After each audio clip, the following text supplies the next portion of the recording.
दोस्तों, आप बाजार जाते हैं, टमाटर 20 रुपए किलो, दालें 100 रुपए किलो, पेट्रोल के दाम आसमान छू रहे हैं। कभी कभी महंगाई हमें इतना तंग कर देती है, परंतु आपको क्या पता है ये महंगाई हमें परेशान क्यों करती है? सरकार भी इससे दबाव में है। अगर आप देखोगे कि सरकार को क्या ये मौका नहीं मिलता कि इस महंगाई को कम करे? महंगाई पर काबू करना, जब बाजार में मनी सप्लाई बहुत ज्यादा हो जाता है तो चीजें महंगी हो जाती हैं। तब हमारे लिए काम आता है दोस्तों आरबीआई। और आपने सुना होगा कि आरबीआई अपने हथियारों का इस्तेमाल करता है, जैसे कि repo rate, CRR, SLR, reverse repo rate, bank rate आदि का यूज करके बाजार से हजारों करोड़ रुपए जो है अचानक से खींच लेता है। तो दोस्तों, ये जादू क्या है? क्या इस बारे में आप डिटेल जानते हो? इन जादू यानी कि आरबीआई के इन टूल्स को, जिसे CRR, SLR, repo rate, reverse repo rate आदि के नाम से जाना जाता है, हम लोग बात करेंगे आज की क्लास में। नमस्कार दोस्तों, मैं धनंजय सिंह आप सभी का स्वागत करता हूं आपके अपने प्लेटफॉर्म अभियान सिविल सर्विसेज और एसीएस स्टडी पर, और जिसमें हम लोग डिटेल यहां पर देखेंगे आज मौद्रिक नीति। मौद्रिक नीति जो है वो क्या होती है? कल हमने कुछ इसका हिंट हल्का सा दिया था आपको कि जब हम फिस्कल पॉलिसी और मॉनेटरी पॉलिसी के बीच जो है अंतर क्रिएट कर रहे थे, और इसका हम पूरा कंप्लीट सिलेबस देखेंगे। इन सिलेबस में क्या क्या चीजें कवर होगी उनका भी हम लोग यहाँ पर डिटेल बातें करते हैं। तो चलिए दोस्तों, शुरू करते हैं आज की क्लास। और आज की क्लास में हम देख लेते हैं पहले सिलेबस क्या है और इसमें क्या क्या जो इंपॉर्टेंट चीजें जो परीक्षा में आपसे जरूर पूछी जाएंगी उन पर भी फोकस किया जाएगा। तो पहले हमें देखना है इंट्रोडक्शन टू मॉनेटरी पॉलिसी यानी मौद्रिक नीति का परिचय। दूसरा, इसमें डेफिनेशन और ऑब्जेक्टिव देखने हैं, और मॉनेटरी पॉलिसी और फिस्कल पॉलिसी में अंतर देखने, जो कि कल की क्लास में हम लोग देख चुके हैं। एक हल्का सा रिविजन करेंगे। तो ये हो गया आपका पहला टॉपिक। दूसरा है, हम देखेंगे मुद्रास्फीति क्या होती है, इन्फ्लेशन क्या होता है, उसकी परिभाषा देखेंगे। की टर्म्स हैं, इन्फ्लेशन और डिफ्लेशन में अंतर क्या होता है, इन्फ्लेशन और डिसइन्फ्लेशन में अंतर क्या होता है, इन्फ्लेशन और स्टैगफ्लेशन, ये चार टर्म हैं। इन चारों टर्म का उपयोग आप बार बार देखते हो। इन्फ्लेशन के प्रकार हम देखेंगे यहाँ पर, डिमांड आधारित जो है, मांग जनित जो है इन्फ्लेशन देखेंगे, कॉस्ट पुश यानी कि लागत जनित जो है इन्फ्लेशन देखेंगे, और जो है अन्य इन्फ्लेशन के हाइपर इन्फ्लेशन हो जाए, क्रीपिंग इन्फ्लेशन होगा, और भी इन्फ्लेशन के बहुत सारे जो है टाइप्स हैं, उनको हम बात करेंगे। मेजरिंग इन्फ्लेशन यानी भारत में मुद्रास्फीति का मापन कैसे होता है। तो एक तो है कंज्यूमर प्राइस इंडेक्स, इसके आधार पर, और दूसरा है होलसेल प्राइस इंडेक्स, इसके आधार पर। ये हम दोनों की बारे में बात करेंगे। हेडलाइन इन्फ्लेशन और कोर इन्फ्लेशन ये क्या होते हैं, इनके बारे में, इनकी तुलना हम देखेंगे। साथ ही हम बात करेंगे आरबीआई की मॉनेटरी पॉलिसी जो के टूल्स जो है उसके लिए कमेटी गठित की जाती है, जो क्या करती है, सजेस्ट करती है कि समय समय पर इस पॉलिसी के आधार पर क्या करना चाहिए। तो भारत का जो केंद्रीय बैंक है यानी कि आरबीआई, वह जो है उसके बारे में बात करेंगे। इन्फ्लेशन टारगेटिंग यानी कि लक्ष्यीकरण क्या है, 2 से 6% के बीच ये कैसे बनाए रखा जा सकता है। मॉनेटरी पॉलिसी कमेटी क्या है, इसके बारे में डिटेल में बातचीत करेंगे। साथ ही बात करेंगे टूल्स ऑफ मॉनेटरी पॉलिसी यानी कि जो हमारे मौद्रिक नीति के उपकरण हैं, जो ये हमारी परीक्षा के लिए सबसे ज्यादा महत्वपूर्ण है। जैसा कि हमने क्लास शुरू की थी तो उसी के शुरुआत में हमने बताया था कि ये टर्म्स आप सुनते रहते हो और इसका क्या महत्व है, इस पर हम लोग डिटेल बातचीत करेंगे। तो इसमें जो है कई प्रकार के टूल्स होते हैं। तो पहला होता है क्वांटिटेटिव टूल्स और एक होता है क्वालिटेटिव टूल्स। 2 प्रकार के टूल्स होते हैं, इनके सब टाइप्स होते हैं। पहले टाइप में अगर देखेंगे पॉलिसी रेट को लेकर के, तो इसमें एलएफ लिक्विडिटी एडजस्टमेंट फैसिलिटी जो होती है उसमें repo rate, reverse repo rate, standing deposit यानी एसडीएफ, और जो होता है मार्जिनल स्टैंडिंग फैसिलिटी और बैंक रेट, ये होते हैं इसमें। दूसरा है आरक्षित अनुपात जिसको रिजर्व रेशियो बोलते हैं, इसमें कैश रिजर्व रेशियो और स्टेटुअरी लिक्विडिटी रेशियो जिसको नकद आरक्षित अनुपात और वैधानिक तरलता अनुपात बोलते हैं।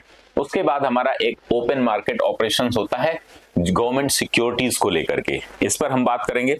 और साथ ही बात करेंगे क्वालिटेटिव यानी कि सेलेक्टिव टूल्स जो होते हैं उसमें मार्जिन रिक्वायरमेंट्स क्या होती हैं और मोरल सुएशन क्या होता है, यानी नैतिक दबाव क्या होता है।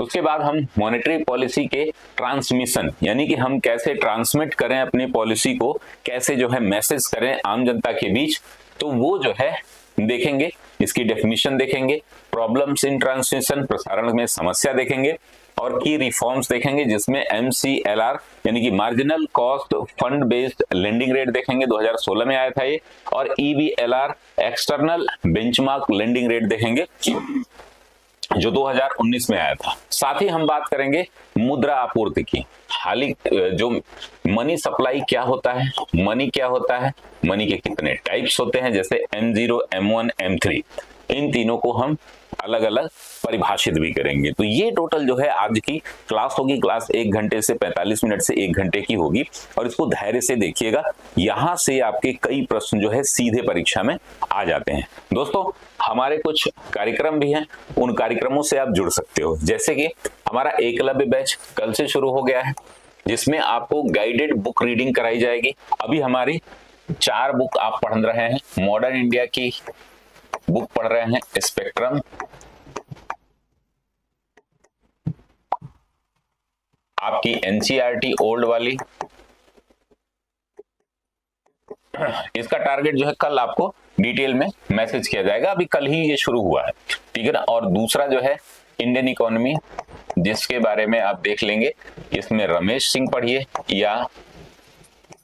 या आपका परीक्षावाड़ी, जो भी आप UPSC अगर दे रहे हैं साथ में तो रमेश सिंह भी पढ़िए, और भारतीय अर्थव्यवस्था का विकास NCERT, ठीक है ना, NCERT। तो ये 4 पुस्तकें आप एक साथ लेकर के चलोगे, और 15 दिन में, 10 से 12 दिन में हमारा टारगेट है, मैक्सिमम आप 15 दिन ले सकते हो, इसको आप कंप्लीट करें और अपने सेल्फ तैयारी करें। इसकी फीस मात्र जो है 899 है, जिसमें आपको क्या किया जाएगा, MCQ दिए जाएंगे, इसके जो है बुक कैसे पढ़ें, सारे बुक पढ़ाए जाएंगे, सब पे जो है चैप्टर वाइज प्रश्नोत्तरी कराई जाएगी, और आपको लगभग 26 किताबें जो है कंप्लीट कराई जाएंगी। तो ये है आपका। दूसरा है हमारा द्रोणा बैच, जो कि ये बैच चल रहा है, जिसमें मेंटरशिप बैच से लेकर के सब कुछ है, यानी कि 6,999 में ये कंप्लीट आपको पैकेज दिया जा रहा है, जिसमें आपका विजेता बैच, यानी कि RO का जो हिंदी और ऐसे का क्रैश कोर्स चल रहा है वो भी मिलेगा, और अलग से जो हमारा PCS मेंस का बैच होगा, दो बार ये कोर्स आपको मिलेगा। विजेता बैच दोबारा भी शुरू होगा। कावेरी बैच जो है ये 2025 के लिए जो आंसर राइटिंग है वो भी आपको मिलेगा, और ये 2026 और 25 दोनों के लिए जो क्रैश कोर्स हमारा चलेगा वो भी मिलेगा। तो ये कंप्लीट जो है सारे क्लासेज आपको मिलेंगे। एस्से राइटिंग का अलग से भी आप बैच ले सकते हो। अभी एस्से राइटिंग और ये विजेता बैच पर जो डिस्काउंट है वो अभी नहीं मिल रहा है आपको। अगर आपको जरूरत है, आप मेंस दे रहे हो, तो आप जो है जरूर हमसे संपर्क कर सकते हैं, तभी आपको ये डिस्काउंट मिलेगा। हमारी टेस्ट सीरीज जो है वो जल्दी शुरू हो रही है। क्रैश कोर्स जो प्रारंभिक परीक्षा का वो यही चल रहा है। अगर आपको केवल प्रारंभिक परीक्षा की क्लास करनी हो, जो ये क्लास आप देख रहे हो, तो इसकी फीस जो है अभी भी मात्र जो है 1599 है। आप जो है इस पे 1699 आप जो है इस पे ले सकते हो। तो चलिए शुरू कर लेते हैं। हमारा पहला तो डेफिनेशन देखेंगे। किसकी देखेंगे? मॉनेटरी पॉलिसी की डेफिनेशन, यानी कि हमें जो है मौद्रिक नीति की परिभाषा देखनी है, उद्देश्य देखने हैं, और मौद्रिक नीति और राजकोषीय नीति में अंतर देखने हैं। तो ये हमारा जो है क्लास होगा, मौद्रिक नीति क्या होती है, यानी कि मॉनेटरी पॉलिसी,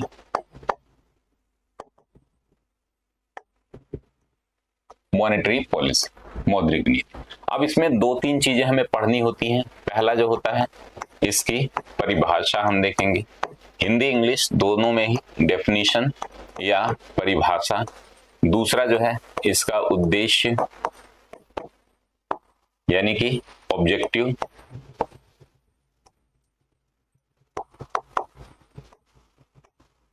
यहां पर डेफिनेशन, ठीक है ना।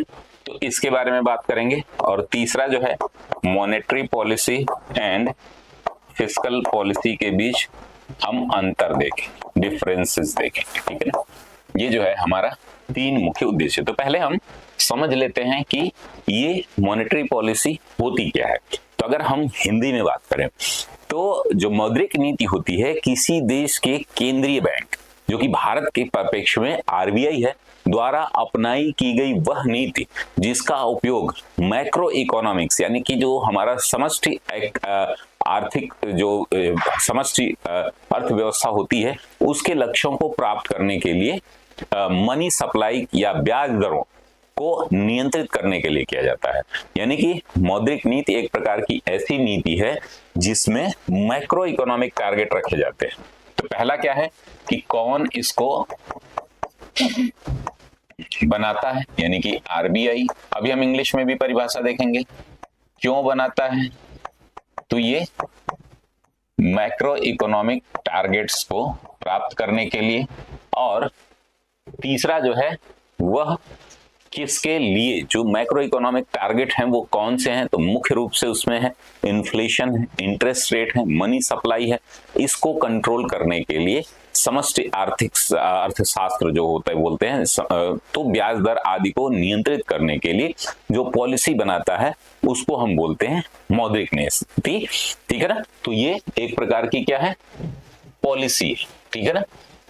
ये क्यों बनाई जाती है, किसके द्वारा बनाई जाती है, तो यह एक प्रकार की एक नीति है, ठीक है ना, एक पॉलिसी है जो कि हमारे इनके लिए कराई जाती है। इंग्लिश में अगर इसकी परिभाषा आप लोग देखिए, ये क्लास हमारी करते समय जो है आप पेन पेपर लेकर के बैठ जाया करें, हम इंग्लिश में और हिंदी में दोनों में डिक्टेट करते रहेंगे, आप लोग क्या करेंगे उसको नोट डाउन करते रहेंगे। इसको चाहो तो आप लिख सकते हो कि monetary policy is the policy adopted by the Nations central bank.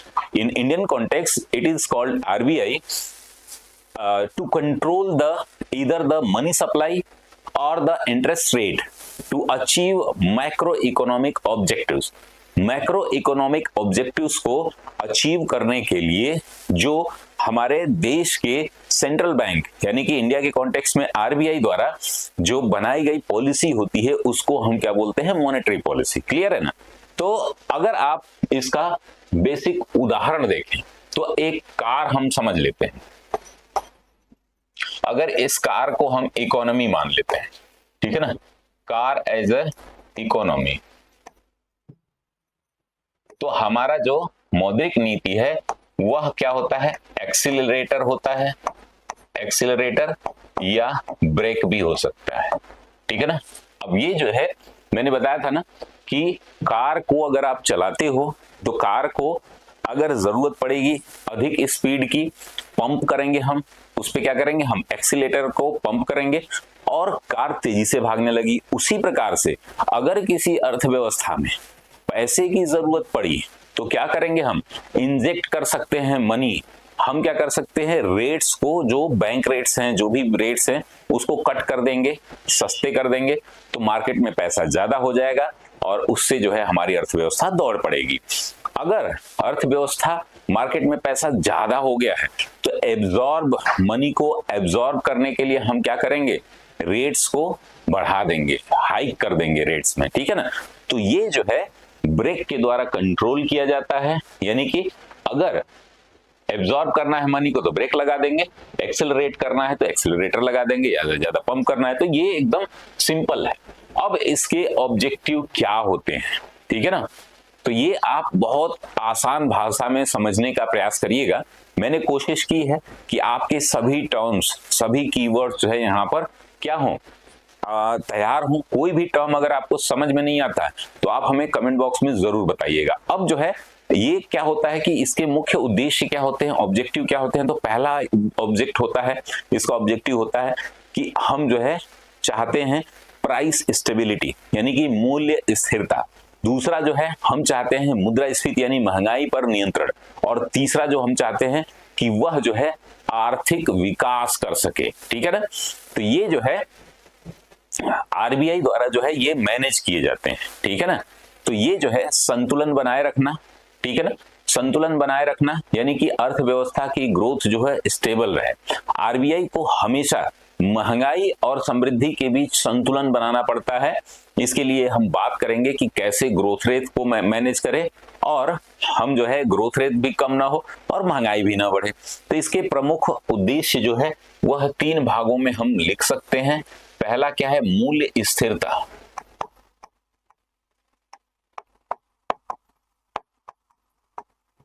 यानी कि प्राइस स्टेबिलिटी।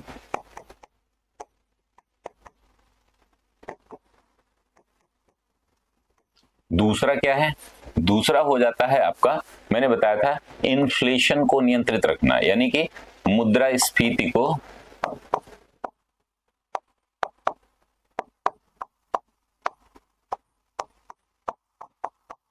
ये इसी का ही एक रूप है, ठीक है ना, नियंत्रित करना। तीसरा है हमारी आर्थिक वृद्धि।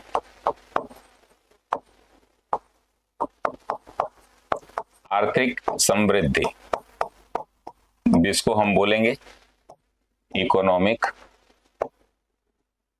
ग्रोथ।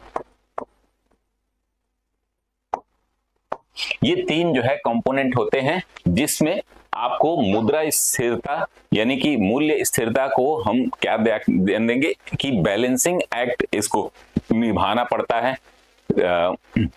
एक की ग्रोथ रेट भी हमारी बनी रहे, और ये तो आरबीआई ग्रोथ रेट पर ध्यान देता है, ठीक है ना, दरें कम करता है, लोन सस्ते हो जाते हैं तो लोग खर्च करने लगते हैं और महंगाई जो है बढ़ सकती है। दूसरी स्थिति क्या होती है कि हम देखिए दो स्थितियों पे बात करेंगे, दो कंडीशन अगर हम देखते हैं कि अगर आरबीआई ग्रोथ पर ध्यान देगी तो दरें जो है कम हो जाएंगी, तो लोन सस्ते हो जाएंगे, लोगों के पास पैसा ज्यादा हो जाएगा, खर्च ज्यादा करेंगे, महंगाई बढ़ जाएगी। एक कंडीशन ये है। अगर आरबीआई क्या करती है, महंगाई पर ध्यान केंद्रित करती है तो दरें बढ़ा देगी, तो लोन महंगे हो जाएंगे, लोग खर्च कम करेंगे तो ग्रोथ धीमी हो जाएगी। अब मौद्रिक नीति जो है वो क्या करती है, इन दोनों में संतुलन बनाने का काम करती है। तो बैलेंस जो है इसका मुख्य उद्देश्य है।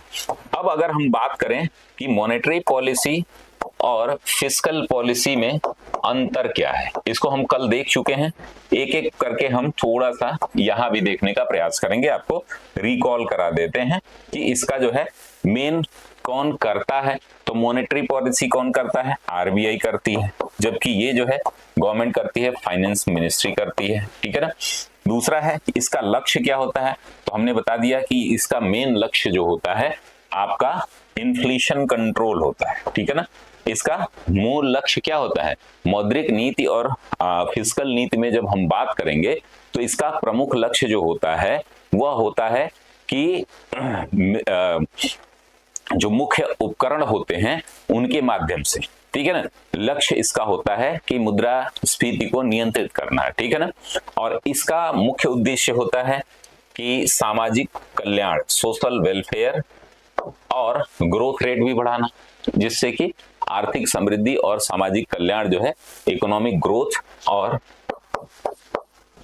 सोशल वेलफेयर होता है। और इसके टूल्स कौन कौन से होते हैं, तो आपका होते हैं सीआरआर, रेपो रेट, एसएलआर, ठीक है ना, ये एटसेट्रा जो है इसके टूल्स होते हैं। वहीं अगर हम फिस्कल पॉलिसी के टूल्स की बात करें तो उनके टूल्स जो होते हैं वह होता है बजट के माध्यम से, टैक्स लगाना, सरकारी खर्च आदि जो है इनके टूल्स होते हैं। तो मेन होता है इनका बजट और टैक्सेस। इस तरीके से हमने इन दोनों में डिफरेंसेस कल की क्लास में देखने का प्रयास किया था। तो ये हमारा पहला टॉपिक कंप्लीट होता है। अब हम देखते हैं मुद्रास्फीति। मुद्रास्फीति क्या होती है, मुद्रास्फीति के क्या कारण होते हैं, ठीक है ना। तो मेन जो है अगर हम एक बात करें लेमैन की भाषा में तो मुद्रास्फीति हमारा दुश्मन है, एक ऐसा दुश्मन जिसके लिए हम मौद्रिक पॉलिसी बनाते हैं। मुद्रास्फीति ज्यादा हो जाती है तो आपको एक समस्या क्रिएट करने लगता है, इसलिए इसको कंट्रोल में रखना होता है एक लिमिटेड, जिसमें जो है हमने देखा है कई कमेटी ने यह रिकमेंड किया है कि मुद्रास्फीति जो है वह कितनी होनी चाहिए, वह 2 से 6% यानी कि 4 के आसपास जो है, 3 से 4 के आसपास जो है यह सबसे सही मानी जाती है, ठीक है ना। तो मुद्रास्फीति के बारे में हम बात करेंगे, इसकी परिभाषा देखेंगे कि मुद्रास्फीति होती क्या है, इसकी डेफिनेशन क्या है, इसकी आवश्यकता हमें क्यों पड़ती है, ठीक है ना। मुद्रास्फीति को अगर हम पहले देखिए थोड़ा थोड़ा हम समझते हुए चलेंगे और इसके जो की टर्म्स हैं इनके बारे में भी बात करेंगे और इन्फ्लेशन को कैसे मापते हैं वो भी बात करेंगे। तो यहां पर हम अभी देखेंगे मुद्रास्फीति।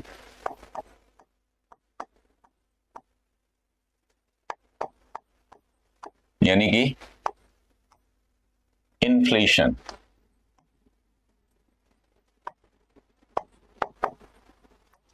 मुद्रास्फीति क्या होता है इसके बारे में बात करेंगे। तो पहला इसकी हम देखेंगे परिभाषा, शब्दावलियां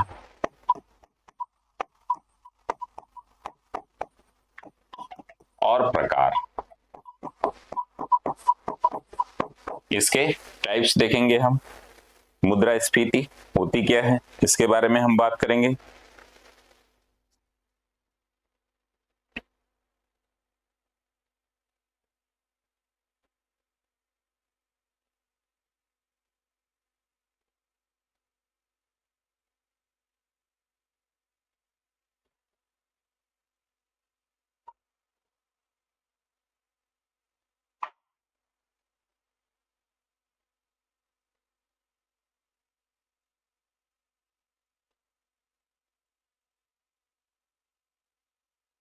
चलिए, तो यहां पर हम बात करेंगे कि मुद्रास्फीति होती क्या है, ठीक है ना।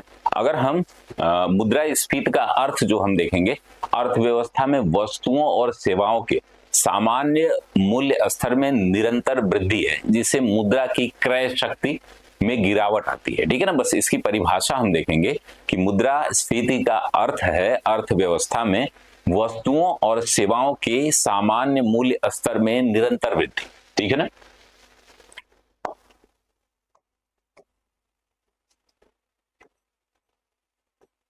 इसका अर्थ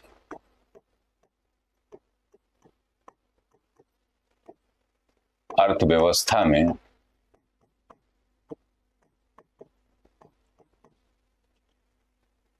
वस्तुओं और सेवाओं का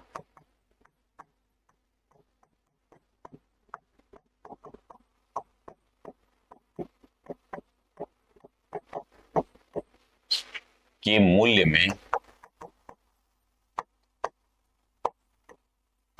निरंतर वृद्धि,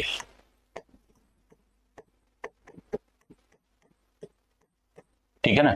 अब ये निरंतर वृद्धि होने का एक प्रभाव होता है कि वस्तुओं और सेवाओं के सामान्य मूल्य स्तर जो होते हैं उसमें निरंतर वृद्धि, जिससे मुद्रा की क्रय शक्ति में गिरावट आती है, ठीक है ना। जिससे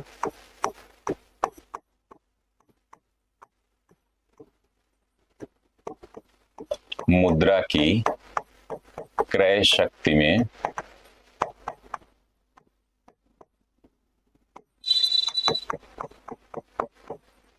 गिरावट आती है।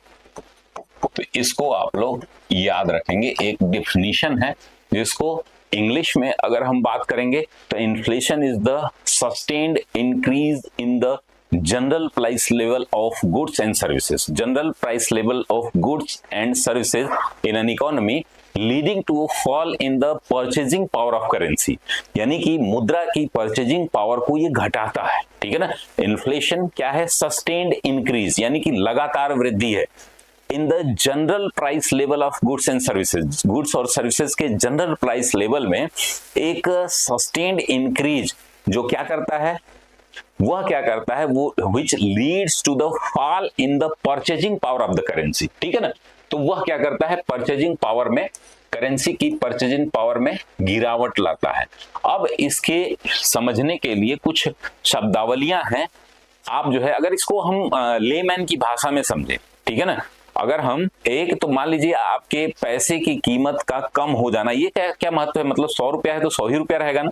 बहुत सारे इसको सामान्य लोग नहीं समझ पाते हैं, आप भी बहुत सारे स्टूडेंट भी नहीं समझ पाते हैं। तो मैं सिंपली आपको बताऊं कि अगर मान लीजिए आपके पैसे की कीमत कैसे कम हो जाती है, जो समोसा 5 साल पहले 10 रुपए का था वह आज 15 का है, यह 50% की मूल्य वृद्धि दर्शाता है। ये तो आप समझ गए ना। इसके लिए हमें क्या करना होता है कि तुलना करनी होती है, इसीलिए बेस ईयर बनाए जाते हैं, इसीलिए जीडीपी एट फैक्टर कॉस्ट निकाला जाता है, बेस ईयर के आधार पर जीवीए निकाला जाता है, ठीक है ना। तो ये आप हमेशा ध्यान रखेंगे कि जो दाम में वृद्धि होती है वह एक समय पर वृद्धि होती है, इसीलिए समय समय पर इन्फ्लेशन बढ़ता रहता है। और एक जो हेल्दी इन्फ्लेशन है, सामान्य इन्फ्लेशन है, उसको छोड़ करके इन्फ्लेशन में लगातार वृद्धि जो हो रही है वह खतरनाक होती है, वह हमारे पैसे के मूल्य को गिरा देती है। ठीक है ना। अब जैसे क्या है कि 2010 में हम जो खरीद रहे थे 1 लीटर पेट्रोल, क्या वो आज भी 1 लीटर पेट्रोल का दाम वही है? तो आप देखोगे तो नहीं है। पहले जो है हम जहां 60 रुपए 70 रुपए खरीद रहे थे, अभी जो है वह 100 रुपए के आसपास हो गई है, 94 रुपए 95 रुपए आप देख रहे हैं। तो ये हमारी हो गई सीधी सीधी परिभाषा। अब कुछ शब्दावलियां हैं जिनसे कंफ्यूजन क्रिएट होता है, उन शब्दावलियों को हम यहाँ पर लिखने का प्रयास करेंगे।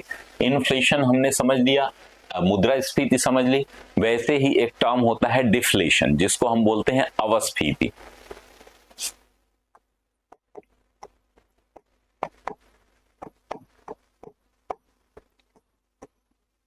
ठीक है ना, इसको हम बोलते हैं क्या? डिफ्लेशन। डिफ्लेशन जो है मुद्रास्फीति का ठीक उल्टा है। जब कीमतों में निरंतर गिरावट होती है, यानी कि महंगाई दर 2% हो जाती है, कम हो जाती है, 2% 3% जो अभी रहती है, यह अर्थव्यवस्था के लिए बहुत बुरा है, क्योंकि यह मंदी का संकेत देता है। जैसे जापान में एक उदाहरण है लॉस्ट डिकेड का। ठीक है ना, जापान का एक लॉस्ट डिकेड का कैंपेन है। आप देखिएगा कि जब महंगाई जो है वह निरंतर, मतलब कीमत जो है निरंतर गिरती जाए, तो यह जो है सिंपल अगर हम बोलेंगे अवस्फीति, डिफ्लेशन क्या है? यह मुद्रास्फीति का ठीक उल्टा, इन्फ्लेशन का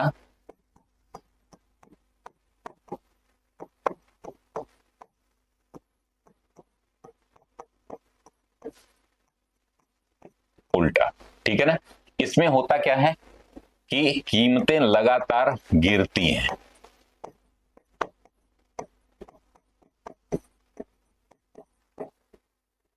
गिरती हैं। अब इसका प्रभाव क्या होगा? अब जो कीमत है 2% से लेकर के 6% तक इन्फ्लेशन जो है माना गया है कि वो सही है। अगर 2% से कम हो जाए या 2% हो जाए तो यह अर्थव्यवस्था के लिए बड़ा खतरा होता है। इससे जो है मंदी की अवस्था आती है। मंदी, मंदी यानी कि रिसेशन, रिसेशन की अवस्था। ठीक है ना। तो ये एक टर्म हो गया जो आपको बहुत परेशान करता है कि ये भाई मुद्रास्फीति तो हमें समझ में आ गया, ये अवस्फीति जो है हमें नहीं समझ में आता है, तो वो यहां पर आप समझ लेंगे। तो वो होता है आपका डिफ्लेशन। डिफ्लेशन जो होता है ठीक इसका उल्टा होता है। मुद्रास्फीति में हमारा प्राइस बढ़ता है, तो यहां जो है हमारा प्राइस जो है लगातार घटता है। सस्टेन्ड जो है इसमें डाउनग्रेड होगा। ठीक है ना। तो ये आपको ध्यान में रखना है। अब हम बात करेंगे डिसइन्फ्लेशन की। ठीक है ना। रिसेशन हो गया, आपको समझ में आ गया होगा। और डिसइन्फ्लेशन क्या होता है? तो जो मुद्रास्फीति की दर जो है ना, गिरावट इसमें भी होती है। मुद्रास्फीति की दर में गिरावट होती है, जिसमें कीमतें अभी भी बढ़ रही हैं, लेकिन धीरे धीरे। अगर हम इसको रियल लाइफ एग्जांपल के रूप में समझें, यदि महंगाई दर जो है वह मान लीजिए कि पिछले महीने अक्टूबर में 8% थी और आगे जो है चल करके दिसंबर में 5% हो गई हो, तो इसे डिसइन्फ्लेशन कहेंगे। ठीक है ना। यह एक अच्छा संकेत है और आरबीआई का यही लक्ष्य भी होता है कि महंगाई दर बढ़ती रहे। ठीक है ना। यानी कि मुद्रास्फीति की दर में गिरावट होना, कीमतें अभी भी बढ़ रही हो, तो इसको बोलते हैं डिसइन्फ्लेशन, जिसको हिंदी में क्या बोलेंगे? विस्फीति। विस्फीति, डिसइन्फ्लेशन।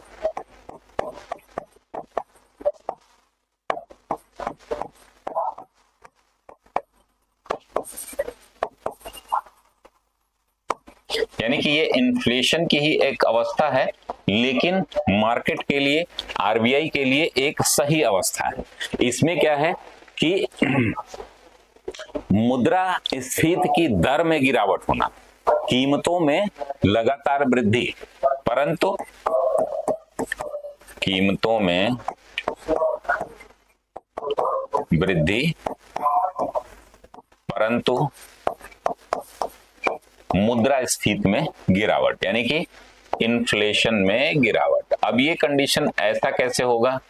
तो होता है ऐसी कंडीशन जो है वह अभी हम एक उदाहरण के माध्यम से समझेंगे जब हम बता रहे हैं कि जब जो है आरबीआई का टारगेट क्या होता है कि वो जो है इन्फ्लेशन को किसी भी तरीके से 2% से 6% के बीच रखे, उसके लिए वो अपने टूल्स का उपयोग करती है, ठीक है ना। अब महंगाई जो है मान लीजिए किसी मंथ मैंने बताया अक्टूबर में 8% हो गई, तो यह जो है आरबीआई के टारगेट से बाहर निकल रही है, तो इस पर आरबीआई क्या करेगा, अपने टूल्स का उपयोग करेगा, ठीक है ना। जब कीमतें ज्यादा हो जाती हैं यानी कि पैसे का मूल्य गिर जाता है, ठीक है ना, तो पैसे को कम करना पड़ता है मार्केट में, तो ये क्या करेगा, पैसे को एब्जॉर्ब करने का वो टूल्स कैसे यूज होंगे वो आगे हम देखेंगे। अब अगला एक है हमारा स्टैगफ्लेशन, ठीक है ना, जिसको बोलते हैं गतिहीन मुद्रास्फीति। स्टैगफ्लेशन जिसको बोलेंगे गतिहीन मुद्रास्फीति।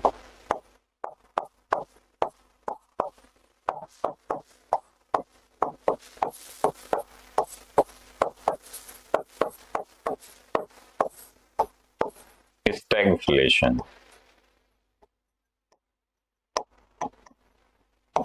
स्टैगफ्लेशन क्या होता है इसके बारे में हम बात करते हैं। गतिहीन मुद्रास्फीति क्या है इसके बारे में हम बात करेंगे।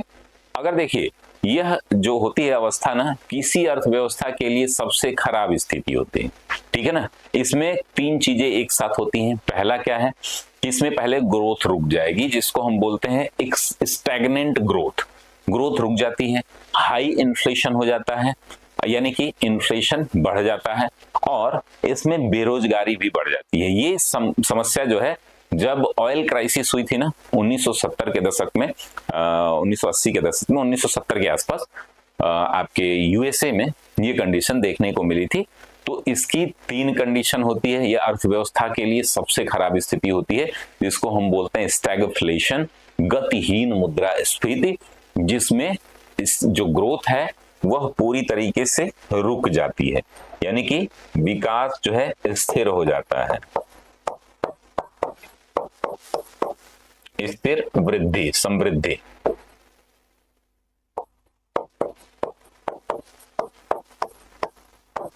स्टैग्नेंट क्या इंग्लिश में इसको हम समझेंगे, स्टैग्नेंट ग्रोथ,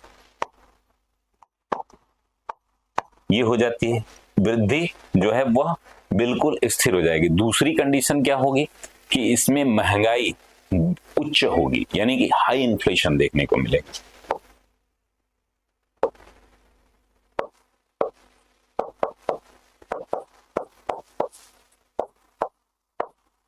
हाई इन्फ्लेशन। और तीसरी कंडीशन क्या होती है कि इसमें जो है बेरोजगारी बढ़ेगी, लोगों के पास काम भी नहीं होगा, ठीक है ना। उच्च, तो ये इन्फ्लेशन जो है इसको उच्च महंगाई कह सकते हैं, उच्च बेरोजगारी कह सकते हैं।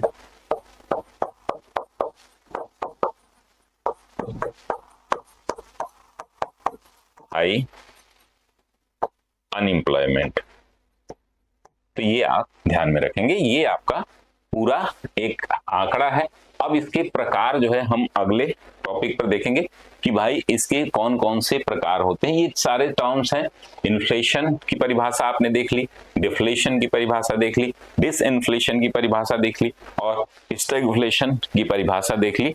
इन तीनों के जो है उदाहरण भी हमने लगभग समझ लिए हैं। अगर कोई कीवर्ड अभी भी नहीं समझ में आता है तो आप जो है इसको हमें बताइएगा, कमेंट करिएगा, हम लोग यहाँ पर इसको कवर भी करेंगे। तो यहाँ पर हमने बताया था कि टाइप्स ऑफ हमारा इन्फ्लेशन, यानी कि प्रकार भी हमें देखना है। तो यहाँ पर हम प्रकार देखेंगे, 3 4 5 प्रकार के हम देखेंगे प्रकार, यानी कि टाइप्स। इन्फ्लेशन के प्रकार हम देख रहे हैं, ठीक है ना। इन्फ्लेशन के प्रकार में जो पहला है तो मांग आधारित, जिसको मांग जनित भी बोलते हैं, मांग जनित मुद्रास्फीति, ठीक है ना। मांग जनित, डिमांड पुल,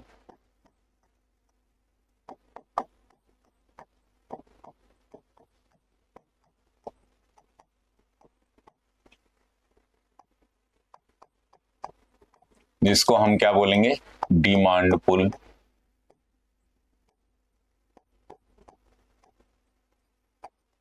इन्फ्लेशन, मांग जनित मुद्रास्फीति को हम कैसे क्या करते हैं, डिफाइन करते हैं, उसके बारे में पहले समझ लेते हैं। फिर हम देखेंगे मांग जनित के अलावा जो है वह एक ऐसी कंडीशन होती है जो लागत जनित होती है, जिसको कॉस्टफुल इन्फ्लेशन हम कहते हैं। तो पहले इसको हम समझ लेते हैं, ठीक है ना।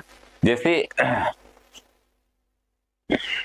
जब बहुत सारा पैसा जो है ना क्या करता है, बहुत कम सामान का पीछा करता है, ठीक है ना। जब लोगों की खरीदने की शक्ति बढ़ जाती है लेकिन वस्तुओं की आपूर्ति उतनी तेजी से नहीं बढ़ती, तो उसको हम बोलते हैं मांग जनित, ठीक है ना। एक ध्यान से समझने का प्रयास करिएगा। इसको एक लाइन में अगर हम बात करें तो बहुत सारा पैसा बहुत कम सामान का पीछा करता हो। उदाहरण से समझेंगे तो ज्यादा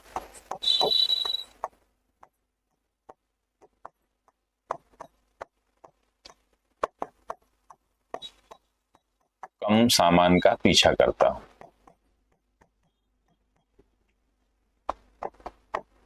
अब ऐसी कंडीशन जो है ब्राजील अर्जेंटीना में, जिम्बाब्वे में देखी गई है, जिसमें जो है वस्तुओं और सेवाओं की जो है ऐसी जो है कॉस्ट हो गई थी। तो वो अलग रीजन था, ठीक है ना।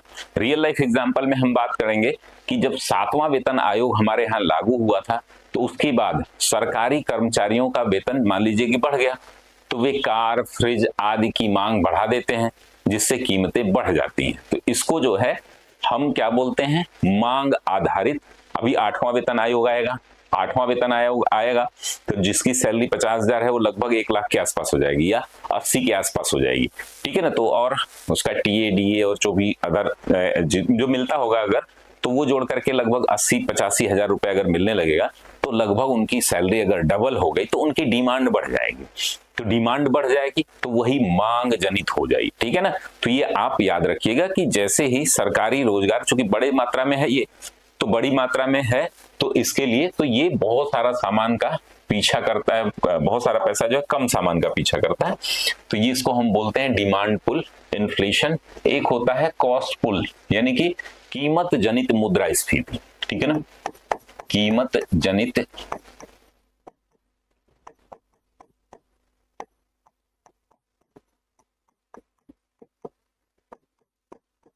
जिसको हम बोलेंगे कॉस्ट पुल इन्फ्लेशन।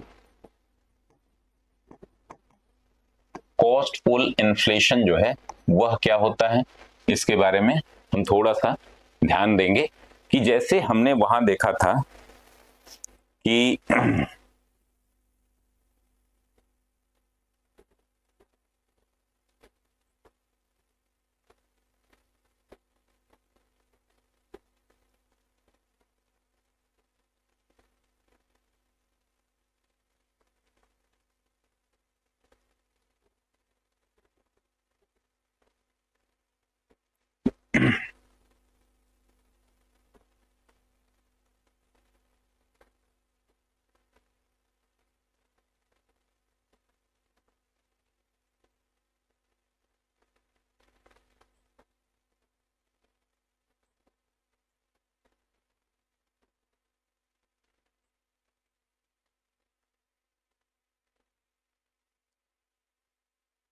तो ये जो है हम याद रखेंगे यहां पर।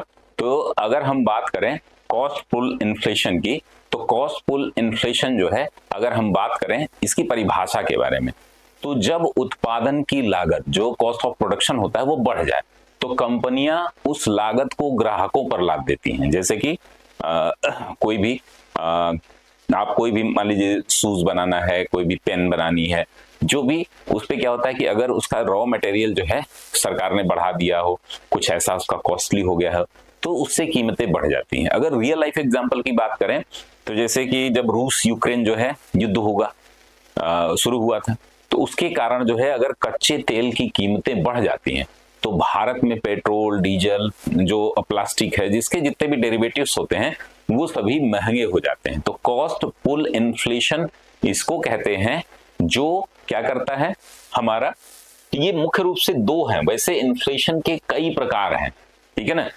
जैसे क्रीपिंग इन्फ्लेशन, हाइपर इन्फ्लेशन, तो उनको जो है आप लोग नोट्स में किताबों में देख लीजिएगा। वैसे मैं कोशिश करूंगा कि एक दो बता दूं। क्रीपिंग मतलब रेंगता हुआ inflation, jumping inflation, running inflation, hyper inflation. अभी मैं इस पर थोड़ा थोड़ा बात करूंगा।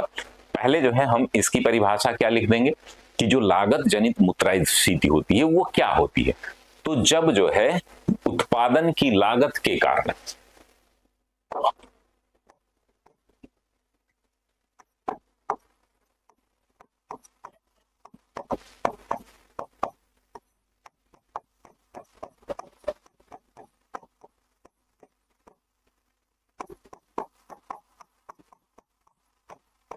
जब उत्पादन की लागत के कारण जो है वो क्या हो जाता है,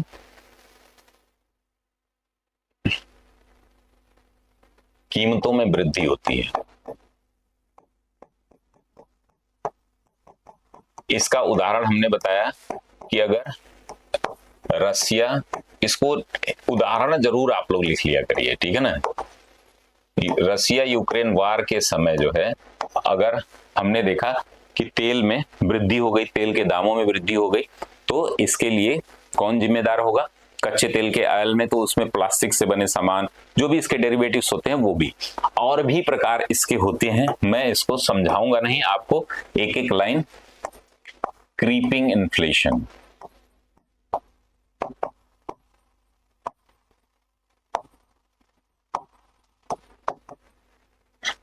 रनिंग इन्फ्लेशन,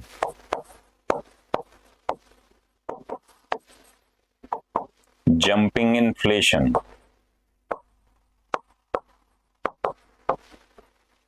हाइपर इन्फ्लेशन। ये सभी जो है क्रीपिंग इन्फ्लेशन जो होता है, यह 2 से 4 के बीच इन्फ्लेशन हो या 4 से 6 आप कह सकते हैं। रनिंग इन्फ्लेशन जो है 4 से 6% हो। जंपिंग इन्फ्लेशन जो है वो तेजी से बढ़ रहा हो, 6% से लेकर के 20% चला जाए। हाइपर इन्फ्लेशन जो है 10% से लेकर के 100% चला जाए, 100% से लेकर के 1000% चला जाए। तो ये सभी खतरनाक होते हैं। रनिंग इन्फ्लेशन से लेकर के और उससे ऊपर जितनी भी चीजें होती हैं वो लगभग खतरनाक होती हैं।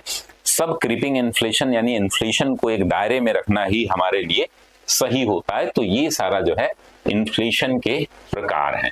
मुद्रास्फीति यानी कि इन्फ्लेशन के हमने टाइप्स देख लिए, ठीक है ना। तो इसके बारे में हमने डिटेल बातचीत कर ली। अब बात करेंगे हम मेजरिंग इन्फ्लेशन, यानी भारत में मुद्रास्फीति का मापन कैसे होता है, कौन करता है। तो ये जो होते हैं ये सबसे महत्वपूर्ण है आपके एग्जाम पॉइंट ऑफ व्यू से, ठीक है ना। इससे पहले हमने जो देखा था कि जो सूचकांक होते हैं वह जो है सूचकांकों का मापन कई बार आपसे पूछा गया है। थोक मूल्य सूचकांक जो है वो क्या होते हैं? होलसेल प्राइस इंडेक्स जिसको बोलते हैं, ठीक है ना। क्या वस्तुएं इसमें शामिल की जाती हैं, क्या नहीं की जाती हैं, तो इसको जो है हम थोड़ा सा एक कंपेयर कर लेंगे, ठीक है ना। इधर हम लिखेंगे थोक मूल्य यानी कि इसको उपभोक्ता मूल्य,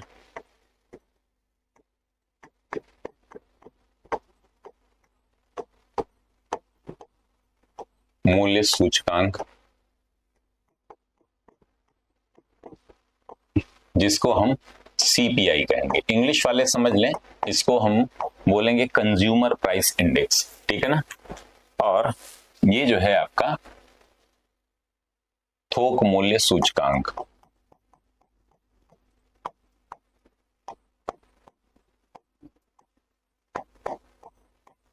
जिसको हम बोलेंगे WPI यानी कि होलसेल प्राइस इंडेक्स, ठीक है ना। तो पहले तो इसका आपको फुल फॉर्म ही आना चाहिए, ठीक है ना। अब इनको कैसे हम मेजर करते हैं, तो फुल फॉर्म के लिए पहले तो आपको इसकी पता होना चाहिए, इसकी छोटी छोटी डेफिनेशन, ठीक है ना। तो ये इनके आधार यहाँ पर कौन कौन से होने चाहिए, तो यहां पर हम आधार पहले लिख लेते हैं। यहां पर आधार आप लोग जरूर लिख लीजिएगा, थोड़ा सा इसको छोड़ करके आप चार्ट बनाइएगा। पहला जो है वह क्या मापता है, यानी कि मेजरमेंट क्या है। तो मुद्रास्फीति क्या मापता है, मतलब उपभोक्ता मूल्य सूचकांक जो है वह क्या मापता है, थोक मूल्य सूचकांक जो है वह क्या मापता है। तो अगर हम बात करें तो जो होलसेल प्राइस इंडेक्स है, ठीक है ना, आम वो क्या करता है, बाजार कीमतों में जो बाजार की कीमतें होती है, ठीक है ना, जो बाजार कीमतें होती हैं उस पर जो है होलसेल प्राइस की माप करता है, और ये जो है खुदरा स्तर पर कीमतों की माप करता है, ठीक है ना। तो ये जो है खुदरा स्तर पर कीमतों की,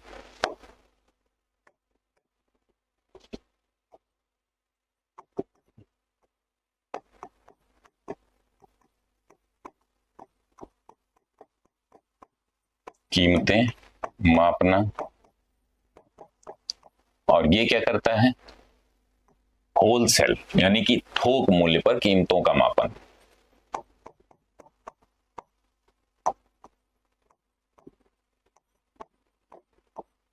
यानी कि होलसेल इसको बोलते हैं, मूल्य का, थोक मूल्य पर कीमतों का मापन। तो ये जो है आप ध्यान में रखेंगे, पहला अंतर ये हो गया। वहीं अगर हम बात करें कि इसमें क्या क्या कौन कौन सी वस्तुएं शामिल होती हैं, क्या मापता है भाई, तो ये हो गया आपका पहला। दूसरा है कि कौन कौन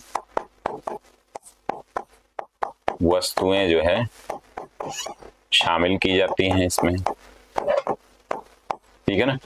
तो सीपीआई यानी कि उपभोक्ता मूल्य सूचकांक में कौन कौन सी वस्तुएं शामिल होंगी, ठीक है ना, और उसमें जो है होलसेल प्राइस इंडेक्स में कौन कौन सी वस्तुएं शामिल होंगी, इसको हम लोग देखना होगा। तो अगर हम बात करें तो केवल वस्तुएं शामिल होती हैं थोक मूल्य सूचकांक में, ठीक है ना।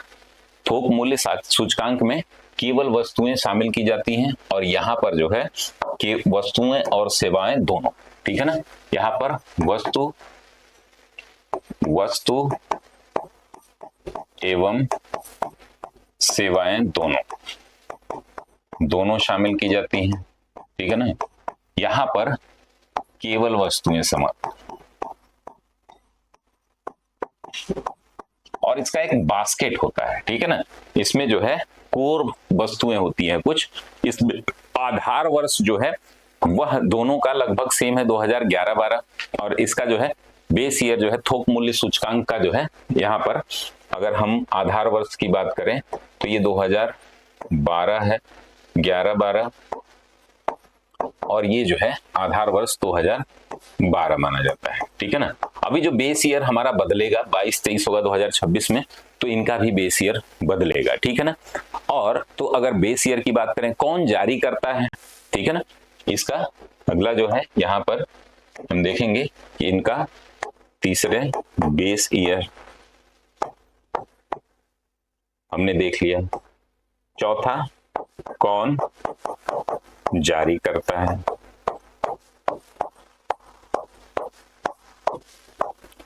कौन जारी करता है भाई, तो होलसेल जो थोक मूल्य सूचकांक है, होलसेल प्राइस इंडेक्स जो है वह जारी करता है ऑफिस ऑफ इकोनॉमिक एडवाइजर, वाणिज्य मंत्रालय का एक है, OEA इसको बोलते हैं, वाणिज्य मंत्रालय का office of economic adviser.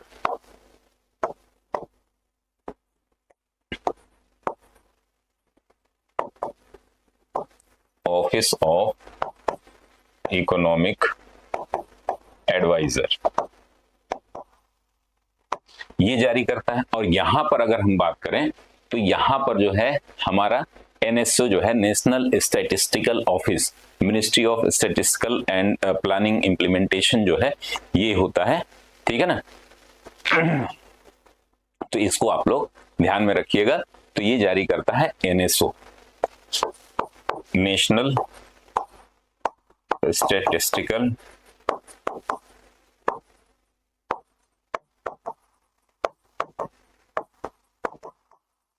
Office.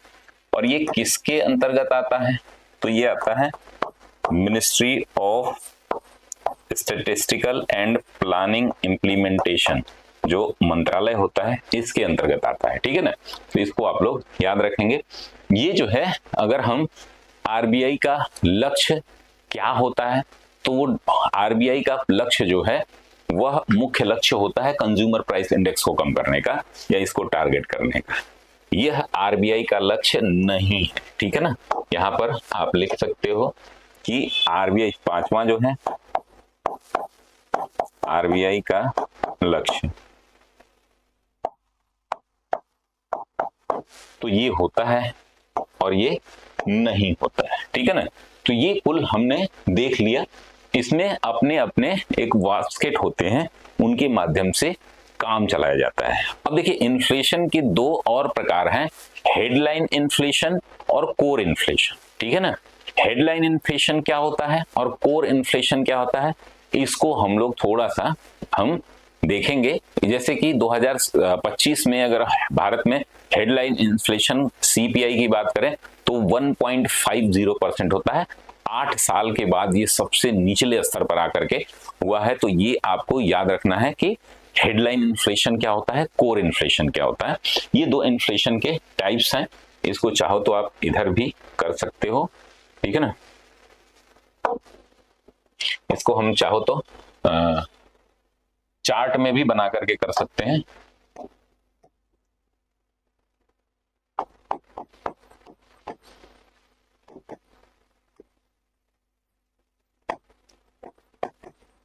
इसको हिंदी में भी हेडलाइन इन्फ्लेशन ही करिएगा, हेडलाइन मुद्रास्फीति और कोर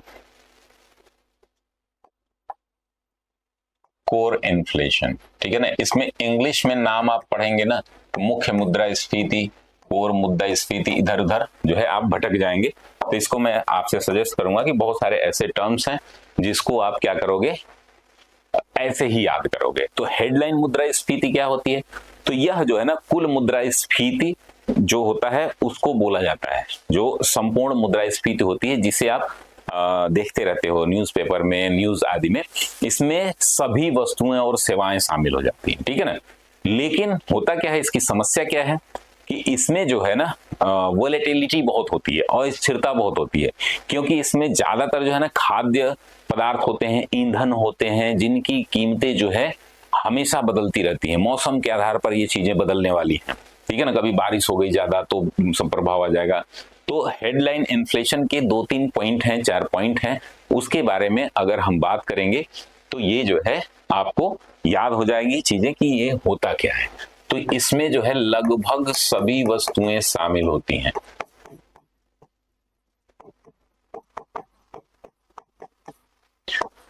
शामिल किया जाता है इसमें, ठीक है ना, लगभग सभी वस्तुएं।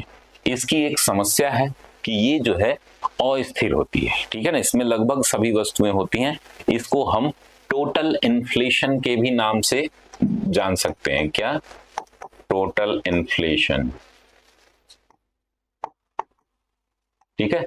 और यहां पर अगर हम बात करें तो ये जो दूसरा इसका प्रमुख बिंदु जो है वो क्या कहता है, वो ये कहता है कि इनकी समस्या क्या होती है कि दिस इज हाईली वोलेटाइल, यह बहुत अस्थिर है।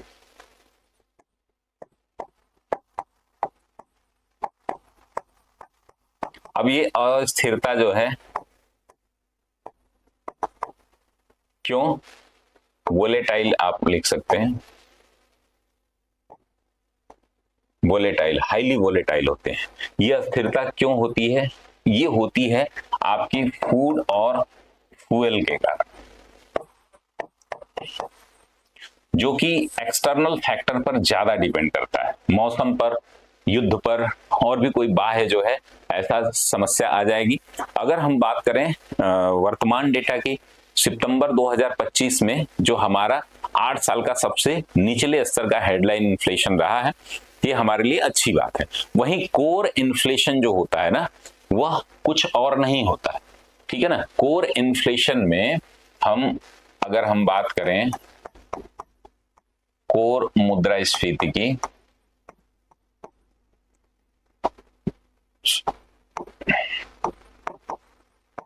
कोर मुद्रास्फीति की अगर हम बात करें तो ये कुछ होता नहीं है। यह हेडलाइन इन्फ्लेशन में से फ्यूल और जो फूड होता है ना उनको घटा दिया जाता है, ठीक है ना। हेडलाइन इन्फ्लेशन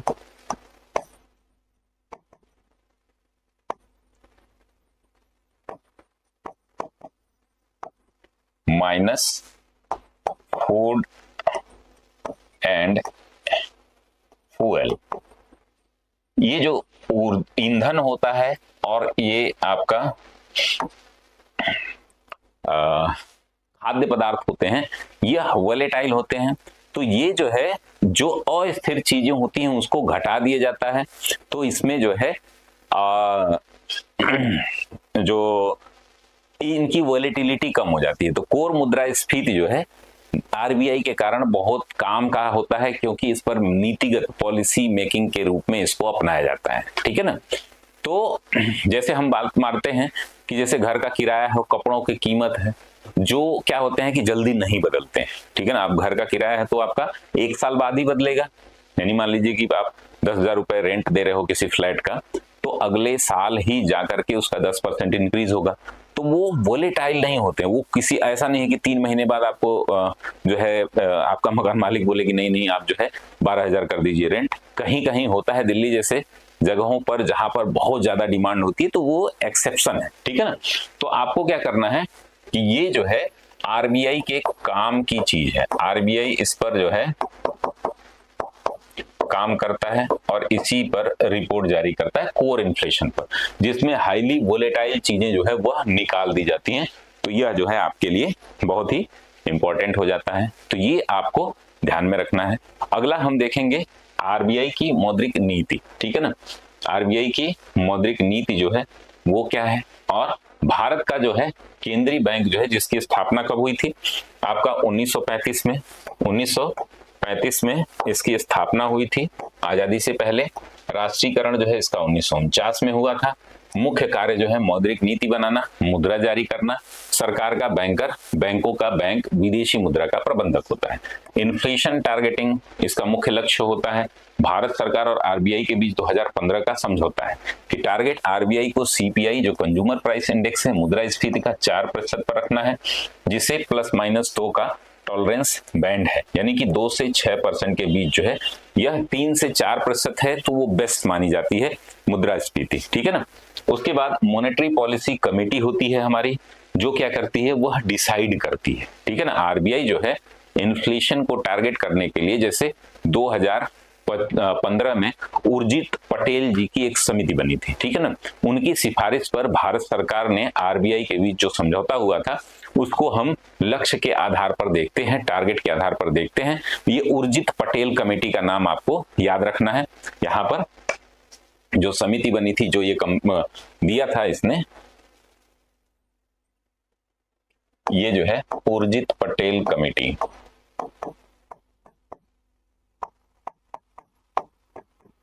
समिति की अनुशंसा पर ये काम हुआ था। ठीक है ना। दोनों के बीच जो समझौता हुआ था। आगे हम देखेंगे कि इसकी एक टॉलरेंस बैंड सीमा होती है। मैंने बताया था 2 से 6% के बीच में ये होना चाहिए। ठीक है ना।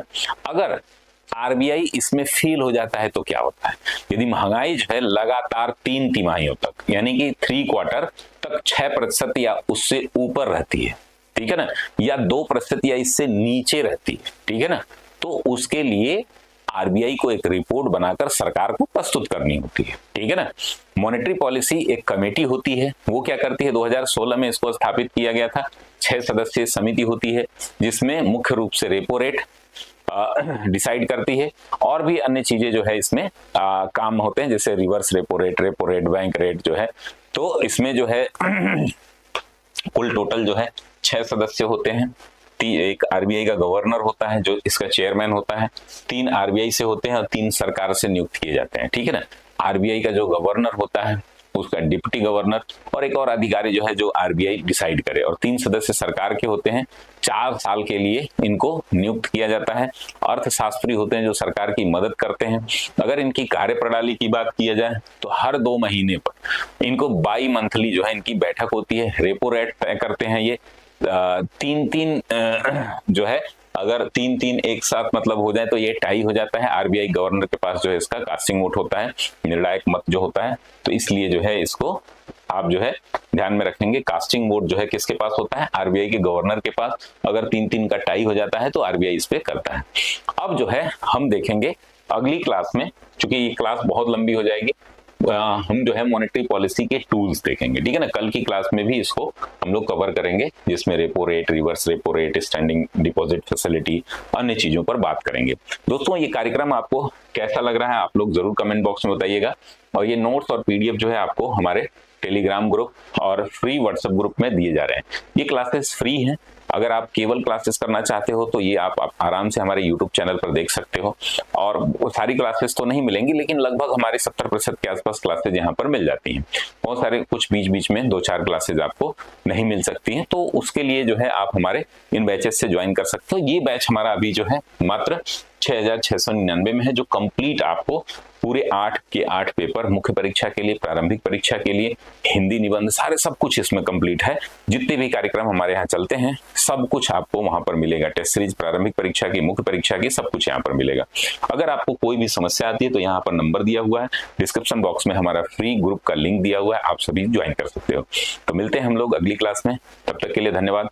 स्वस्थ रहिए, मस्त रहिए, व्यस्त रहिए, और कोशिश करिए आप लोग कि ये क्लास जो है रेगुलर करते रहिए। जो लोग भी हमारे पेड बैच के स्टूडेंट हैं उनको जो है अभी मैं आज जो है शेयर कर दूंगा आपका सारे नोट्स, और जो लोग फ्री बैच के हैं वो लोग भी आप लोग देखते रहिए।